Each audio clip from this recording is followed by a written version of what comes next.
Jesus rewards ministry. தேவனுடைய பரிசுத்த நாமத்திற்கு அநேக கோடி ஸ்தோத்திரங்களையும் நன்றிகளையும் ஏறெடுப்போம். தாவீது ராஜா தனது உயிருள்ள நாளெல்லாம் கர்த்தருடைய பிரசன்னத்தில் தங்கியிருப்பதையே வாஞ்சித்தார். மிகவும் இருட்டான நேரத்தில் காட்டிற்குள் செல்கிறவனுக்கு எவ்விதம் கைவிளக்கு பயன்படுமோ அதுபோல தீங்கு நாளில் கர்த்தர் தன்னை தம்முடைய கூடாரத்தில் மறைத்து தன்னை தமது கூடாரம் மறைவிலே ஒளித்து வைத்து தன்னை கண்மலையின் மேல் உயர்த்துவார் என்று தாவீது ராஜா கூறியது போல நம் ஒவ்வொருவரின் மேலும் கர்த்தரின் சிதறாத கவனம் உள்ளது என்று நாமும் கர்த்தரையே வாஞ்சிப்போம். இன்றைய 916ஆம் நாளின் வெகுமதியாக பரிசுத்த வேதாகமத்தின் பழைய ஏற்பாட்டில் ஏசாயாவின் புத்தகம் 60ஆம் அதிகாரத்தின் தொடர்ச்சியாக மேகத்தை போலவும் தங்கள் பலகணி துவாரங்களுக்கு தீ விரிக்கிற புறாக்களைப் போலவும் பறந்து வருகிற இவர்கள் யார்? தீவுகள் எனக்கு காத்திருக்கும், அவர் உன்னை மகிமைப்படுத்தினார் என்று உன் பிள்ளைகளையும் அவர்களோடே கூட அவர்கள் பொன்னையும் அவர்கள் வெள்ளியையும் உன் தேவனாகிய கர்த்தரின் நாமத்துக்கென்றும் இஸ்ரவேலரின் பரிசுத்தருக்கென்றும் தூரத்திலிருந்து கொண்டு வர தர்ஷீஷின் கப்பல்களும் ஏற்கனவே எனக்கு காத்திருக்கும். அந்நியரின் புத்திரர் உன் மதில்களை கட்டி அவர்களுடைய ராஜாக்கள் உன்னை சேவிப்பார்கள்.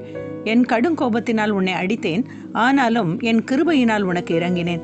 உன்னிடத்திற்கு ஜாதிகளின் பலத்த சேனையை கொண்டு வரும்படிக்கும் அவர்களுடைய ராஜாக்களை அழைத்து வரும்படிக்கும் உன் வாசல்கள் இரவும் பகலும் பூட்டப்படாமல் எப்பொழுதும் திறந்திருக்கும். உன்னை சேவிக்காத ஜாதியும் ராஜ்யமும் அழியும், அந்த ஜாதிகள் நிச்சயமாய் பாழாகும்.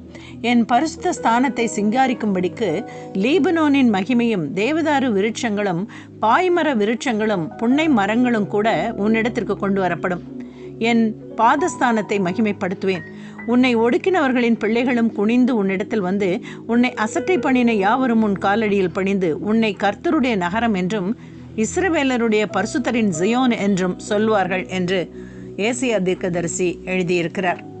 இப்பகுதியில் என் கடுங்கோபத்தினால் உன்னை அடித்தேன், ஆனாலும் என் கிருபையினால் உனக்கு இறங்கினேன். இறங்கிய கர்த்தர் நம்மை எப்படி பாதுகாக்கிறார் எனில், உன்னை ஒடுக்கினவர்களின் பிள்ளைகளும் குனிந்து உன்னிடத்தில் வந்து உன்னை அசட்டை பண்ணின யாவரும் உன்னை கர்த்தருடைய நகரம் என்றும் இஸ்ரவேலருடைய பரிசுத்தரின் ஜியோன் என்றும் சொல்வார்கள் என்று வாசிக்கிறோம். நமது தவறுகள் சுட்டி காட்டப்படும் பொழுது அதனை திருத்தி கொண்டு பழைய நிலைமையிலும் மேன்மையாக வைப்பார் என்று கர்த்தரையே நம்பி வாழ்ந்த தாவீதின் வாழ்க்கையை பார்க்கிறோம். கர்த்தரின் மகிமை மட்டுமே தெரியும் அளவிற்கு கர்த்தரின் மகிமை பிரகாசமாக இருக்கும் என்று உணர்ந்து கர்த்தரின் ஆசீர்வாதங்களை பெற்றுக்கொள்ள முற்படுபவர்களாவோம். பிதாவாகிய தேவனின் அன்பும் கர்த்தராகிய இயேசு கிறிஸ்துவின் தயவும் பரிசுத்தாவியின் நட்புறவும் நம் அனைவரோடும் இருப்பதாக. ஆமென். இயேசு கிறிஸ்துவின் இனிய நாமத்தில் இனியும் தொடர்வோம். நன்றி.